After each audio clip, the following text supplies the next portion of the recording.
seu coração. Pai, prepara o coração dele, usa a vida dele com poder e grande glória, e que cada um de nós possa sair daqui mais sábio, conhecedor da tua palavra e mais cheio da tua presença, em o nome do Senhor Jesus. Receba o servo do Senhor com uma salva de palmas a Jesus, né?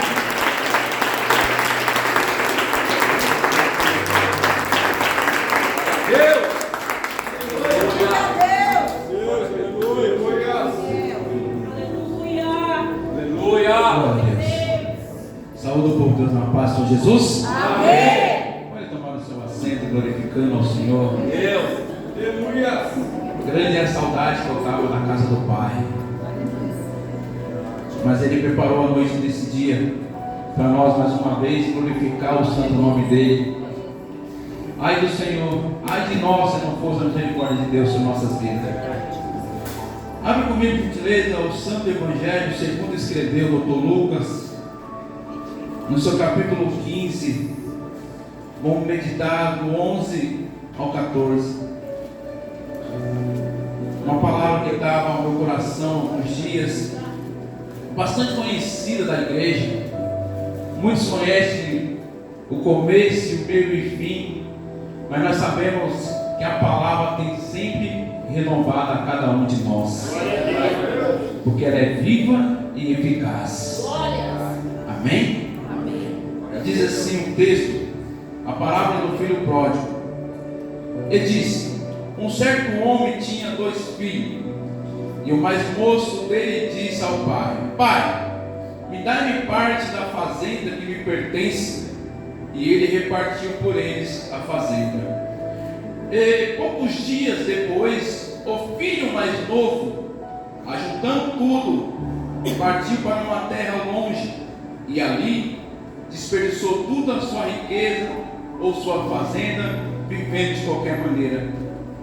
E havendo ele gastado tudo, houve naquela terra uma grande fome, e começou a padecer necessidade.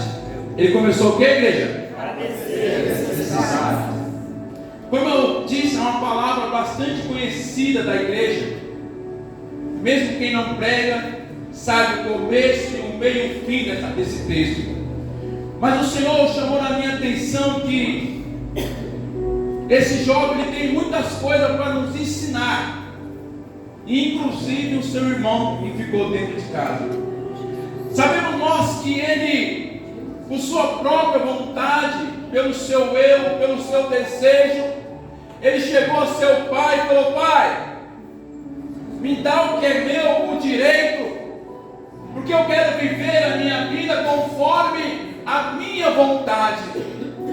O interessante é que ele nem perguntou para o seu pai se o pai aceitaria essa decisão. Não, mas ele falou: Pai, me dá o que é meu por direito. E o seu pai, com amargura no coração, por quê? Por que amargura, presbítero? Qual pai que quer ver o seu filho saindo da sua casa sem rumo algum por esse mundo? Mas sabemos nós então que seu pai lhe deu o que era por direito, e ele foi viver a sua vida com o bolso cheio de dinheiro, bem arrumado. Nos dias de hoje saiu com o seu carro do ano, sem olhar para trás, sem ao menos sequer despedir da sua família. E o texto vai nos dizer então que ele gasta com tudo. Ele gasta talvez com seus amigos de momento, talvez ele gaste tudo. A Bíblia vai dizer que ele gastou até com as meretrizes, mas ele vai gastando porque enquanto tem dinheiro ele se acha o dono da verdade. Enquanto se tem dinheiro ele acha que pode tudo. Enquanto se tem dinheiro ele está ali vivendo como se o dia não fosse amanhã. Mas a história vai dizer que um dia acabou o dinheiro, que um dia acabou a sua energia. É a mesma coisa alguém pegar o carro, o melhor carro do mundo, e abastecer com a melhor gasolina, tanque cheio. Uma hora a gasolina vai acabar. E aí sabe quem nós lembramos? Do frentista do posto de gasolina. Tá caro, mas eu preciso ir lá abastecer. E o texto diz então que ele foi. ficou sem nada, ficou miserável, ficou pobre, virou um morador de rua. E ele começa a passar o que é necessidade, ele começa a passar fome. E ele olha para um lado, olha para o outro, cadê os seus amigos? Com qual outra hora estavam na beira de um bar? Cadê os seus amigos que outra hora estavam talvez ali com as meretrizes? Ele olha para um lado, pô, cadê os seus amigos que outra hora, quando tinha dinheiro, estava do seu lado? Aquele que se alegrava só por causa do seu dinheiro. E ele começa a caminhar. E ele olha para uma fazenda. E ali estava uma placa: contrata um ajudante para trabalhar com os porcos. Não tinha outro emprego para ele. Não tinha um emprego talvez que ele pudesse ganhar bem. E a única porta que ele tinha naquele momento era apacentar, não era nem apacentar, era cuidar dos porcos ali naquele chiqueiro. Um serviço sujo, um serviço que talvez, se eu perguntar para você, ou eu mesmo não quero. Principalmente quem não tem experiência com gado. E ali ele começa a alimentar aqueles porcos. E o texto vai nos dizer que ele sente fome e não tinha o que comer. O texto vai nos dizer então que ele olha para o chão. E o texto diz que ele desejava saciar a tua fome de comer aquelas boladas que os porcos comiam. E sabe o que é mais agravante? Que ninguém lhe dava nada. Hoje em dia, com mais dificuldade que o Brasil passa, se você bater na porta de alguém, você vai encontrar um copo com água, você vai encontrar um lanche, vai encontrar uma fruta, você vai encontrar algo para você saciar sua fome de momento. Mas esse homem, a Bíblia vai nos dizer que ninguém lhe dava nada. Hoje em dia a igreja faz a obra social, e ali quantos, independente de quem, morador de rua, encontra várias igrejas nossas ali doando um suco, um lanche, um pão, uma sopa, uma comida. Eles têm o que comer, mas esse homem não tinha nada e ninguém dava nada para ele. E às vezes a gente questiona a Deus: Pai, o Senhor não me deu nada. E o nada é o que esse homem está vivendo aqui no texto. Então ele começa a refletir, então ele começa a imaginar, ele traz a sua memória como era na casa do seu pai, ele traz a sua memória como ele vivia, como ele convivia, a forma dele dormir, a forma dele comer, a forma dele tomar o seu copo com água. Então ele fala: Pai, há um arrependimento dentro dele. E nós precisamos se arrepender, não só no culto, mas todos os dias de nossas vidas, porque o arrependimento traz amor, traz perdão, traz reconciliação com Deus. Mas presbítero, não estou em pecado. Meu filho, o Senhor disse que nós somos maus. Então é necessário nós todos os dias descer e falar: Senhor, perdoa pelas minhas transgressões, perdoa pelos meus pensamentos, perdoa, Pai, pelo que eu tenho falado, perdoa sobre aquilo que eu tenho assistido, me perdoa, Pai, por aquilo que eu tenho ouvido. O arrependimento. E sabe o que é mais interessante? Que ele tem desejo de comer aquela comida, só que ele não come. Sabe por quê? Porque ele lembra da casa do Pai. E nota que toda vez que nós estamos passando necessidade, seja ela física, seja ela espiritual, seja ela conjugal, seja ela financeira, nós lembramos de quem? Da casa do Pai. Seja o Pai espiritual, seja nossos pais carnais. Qual é o colo que nós procuramos? Qual é o colo que a igreja procura? Qual é os pés que a igreja se derrama? É nos pés de Cristo. Aleluia, Deus! Então ele começa a lembrar do seu Pai, e cai um arrependimento nele. O Evangelho não é para quem é bonitinho. O Evangelho não é para quem fala bonito, para quem canta, para quem prega. O Evangelho é para quem quer verdadeiramente verdadeiramente se arrepender. O Evangelho vai dizer para o Senhor: eis-me aqui, ó Pai. O Evangelho é para salvar almas, é para salvar vida. O Evangelho com Cristo é para dizer que nós dependemos dele a todo tempo. E é interessante então que ele confessa sozinho. Não chega nenhum pastor, um presbítero, não chega um amigo, não chega ninguém diante dele. Ele mesmo olha para dentro de si e lembra do seu pai. Senhor, pequei contra o céu e pequei contra a terra, pequei contra o meu pai, mas eu vou me levantar, ó Deus, e vou para a casa do meu pai. E quando eu chegar lá, eu vou pedir perdão a ele. Falar: Senhor, pai, eu nunca deveria ter saído de casa, eu deveria ter pedido conselho para o Senhor. E sabe o que eu aprendo aqui? Quantas vezes a gente desiste da nossa chamada, quantas vezes a gente fala: não, eu não vou, eu não posso. Sabe o que quer dizer isso? Nós estamos fazendo igual esse homem. Filho pródigo, não quer fazer a vontade do Pai, mas Deus é maravilhoso e ele se arrepende.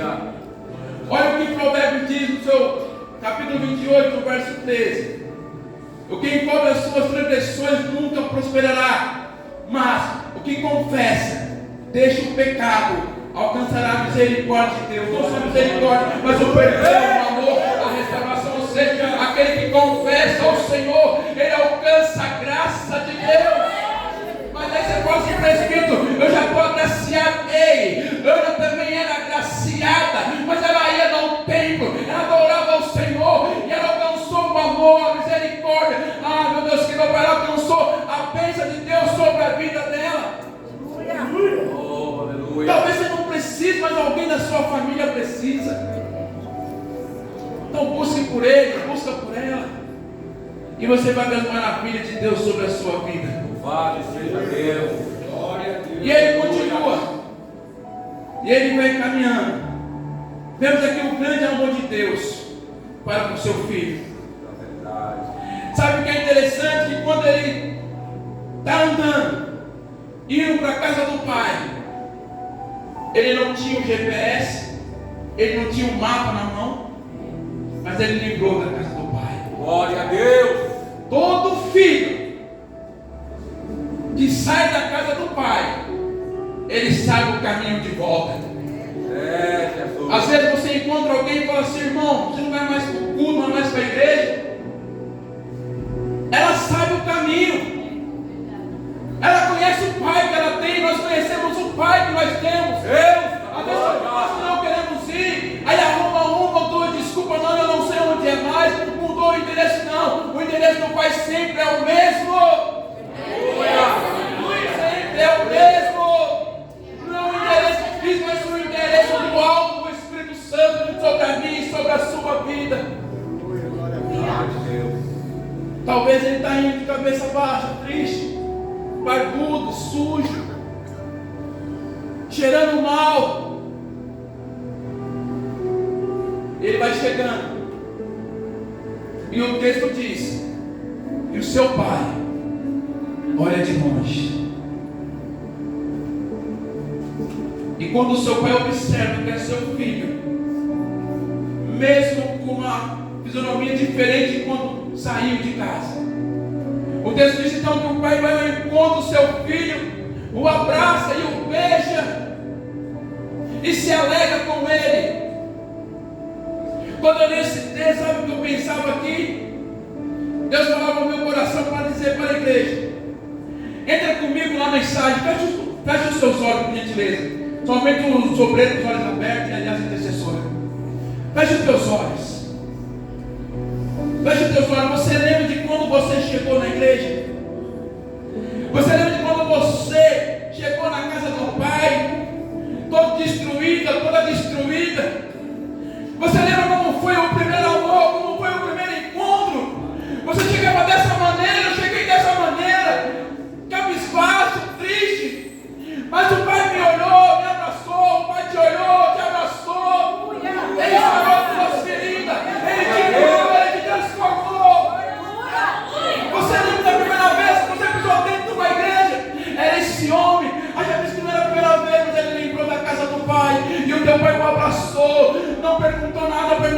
criticou, não criticou se ele estava sujo, era um pecadeiro, não, ele abraçou com o amor de um Deus Pai verdadeiro. Glória a Deus. Porque aquele filho precisava de ajuda, ele precisava de ser sarado mais uma vez. E nós precisamos todos os dias ser sarado, ser curado, ser transformado. E foi assim com ele também. E o texto vai nos dizer que quando ele chega, o seu pai o abraça. E sabe o que eu coloquei aqui? Olha o que Salmo 39, verso 2 diz: Tu conheces os meus assentar e o meu levantar. De longe entende os meus pensamentos. Se eu subir ao céu, lá está. Se eu fazer uma cama no profundo abismo, lá o Senhor está. Glória a Deus. Qualquer lugar que nós estiver, Ele vai estar nos olhando. Jonas estava onde? Na barriga de um grande peixe. E lá ele orou ao Senhor. E lá o Senhor ouviu a sua oração. Não tem lugar onde Deus não possa ouvir a sua oração. Não tem lugar onde Deus não possa ouvir o teu clamor. Não tem lugar onde Deus não possa ver as suas lágrimas. Porque Ele te conhece, Ele te formou, Ele te criou. Nos momentos mais difíceis da sua vida, Ele está contigo. Provérbios 16, 2 diz: Todos os caminhos do homem são puros aos seus próprios olhos, mas o Senhor sonda o espírito. Consagra ao Senhor tudo o que for fazer, e os seus planos serão bem sucedidos. Ou seja, se ele tivesse consultado ao Pai, eu posso tomar essa decisão? Se ele tivesse consultado ao seu Pai, ele não teria passado por essa adversidade. E a maior causa dos problemas da igreja é não consultar a Deus aquilo que vai fazer ou vai determinar. É necessário a gente consultar ao Senhor enquanto há tempo. Deus, eu posso ir por aqui, eu posso fazer isso, eu posso tomar essa decisão. Não vamos fazer como esse homem, esse jovem. Ele tomou uma decisão como se fosse dono das suas próprias vontades, dono do seu próprio nariz. E isso não é bom. Mas ele tomou essa decisão. E cabe a nós a consultar a Deus a tudo. Através de quem? Uma oração, através dos profetas, através dos pastores. É por isso que devemos consultar ao Senhor a tudo. Davi, depois da grande queda que ele teve, ele passou a ser mais prudente, e tudo que ele fazia, ele consultava a Deus. Então aprendemos com os nossos erros, aprendemos com os erros dos nossos entes queridos, aprendemos com os erros desses irmãos aqui da Bíblia. Para quê? Para que a história não se repete na minha e na sua vida. Então o pai abraça aquele jovem, pede para os seus servos preparar uma grande festa, dar aquele churrasco maravilhoso, com o melhor gado ali, manda trazer um anel, uma sandália, uma roupa, uma vestimenta nova para aquele jovem. E é interessante que quando ele está comemorando, quando ele está se alegrando, quando ele está se reconciliando com seu pai, parece que ali está tudo bem, acabou. Não. O texto vai nos dizer que o teu irmão começou a criticar ele. Deus tem poder. Pai, quanto tempo eu estou com o Senhor? Quanto tempo eu estou te adorando? Há quanto tempo eu estou pregando? Há quanto tempo eu estou louvando? E o Senhor não me dá nenhum cabrito para mim se alegrar com os meus amigos? E aí Deus mostrava para mim que tanto o irmão que foi embora era filho pródigo, mas o que ficou também era filho pródigo. Por quê, presbítero? Porque ele tinha de tudo nas tuas mãos, mas ele não pegava. Sabe por quê? Que talvez pelo seu egoísmo. Ele se contentou com um cabrito, mas ele tinha tudo, ele tinha fazenda, ele tinha uma aconchego com seu pai, ele tinha um carinho, ele tinha um amor, ele tinha um abraço. E ele não entendeu o processo do seu irmão. E às vezes nós também carregamos o filho pródigo dentro de nós. E precisamos tirar esse filho pródigo. De que forma, Pedro Eduardo, adorando ao Senhor? Porque aquele irmão que ficou, ele tinha de tudo e não deu valor. E quantos de nós temos uma igreja para adorar? Quantos de nós temos uma igreja para ouvir a palavra? Quantos de nós pregamos a mensagem, louvamos e não damos crédito? Foi falando, Senhor, por que eu não ganho aquilo? Por que eu não ganho isso? Aí Deus fala, filho, filha, está tudo na tua mão. Basta estender a mão que eu vou dar.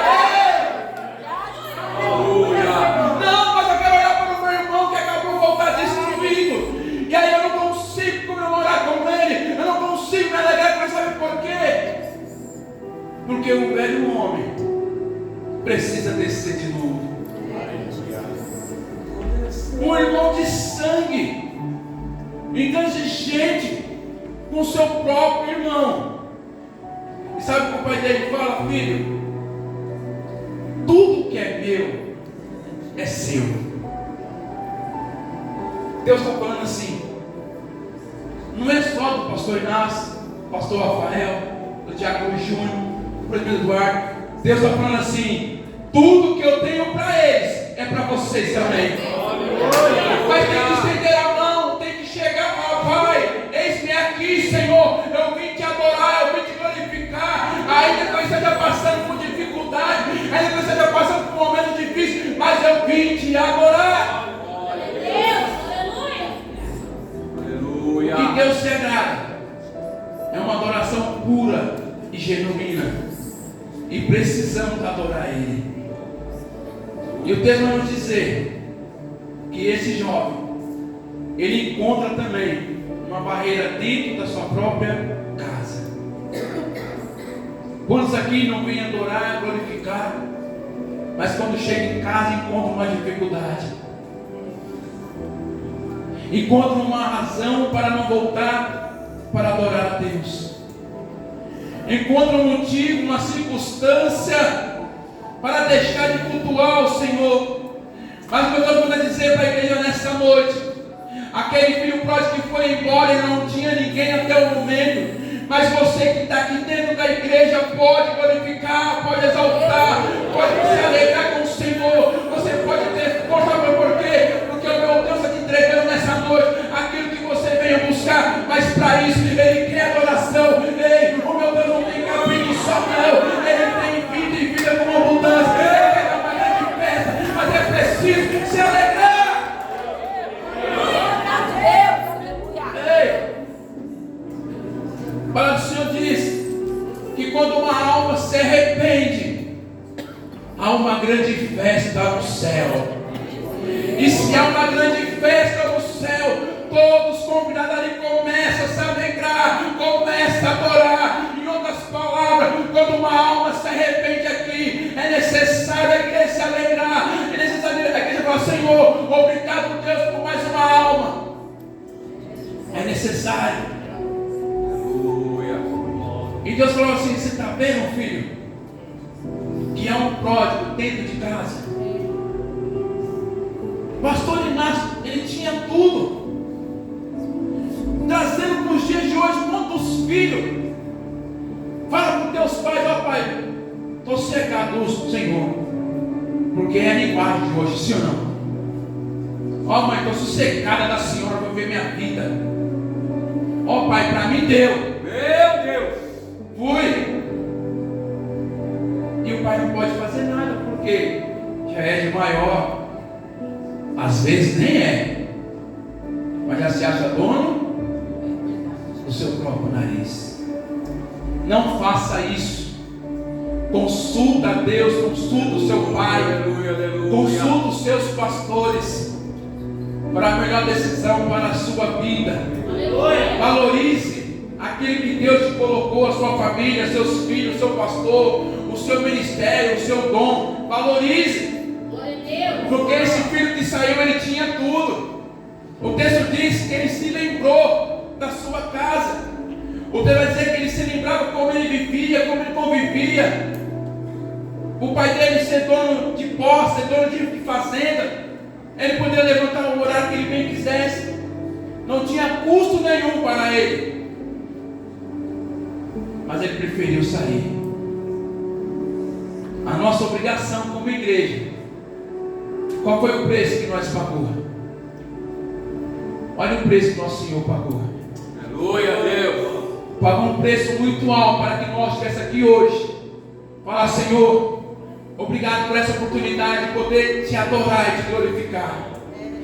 Mas não termina aqui. E o seu pai chega para o teu irmão que ficou e falou: filho, o teu irmão estava perdido e foi achado. Estava morto e ressuscitou. Eu sei o que é isso na pele. Eu tive um irmão, tenho um irmão, 27 anos nas drogas. Sabe o que é isso?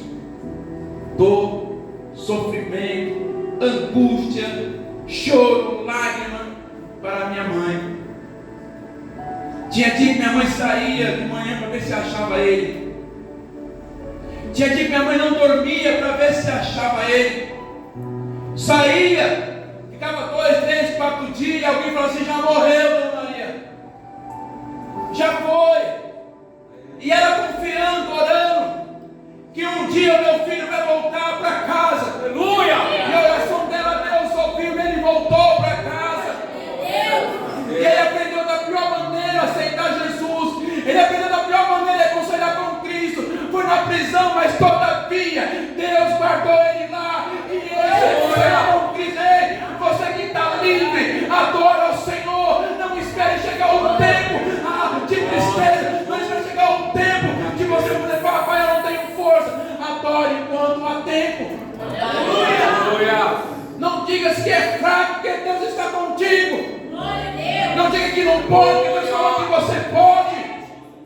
Ele falou que daria poderes maiores para nós, mas é necessário nós crer, é necessário nós adorar. Mas presbítero, eu não consigo. Eu profetizo que você consegue sim.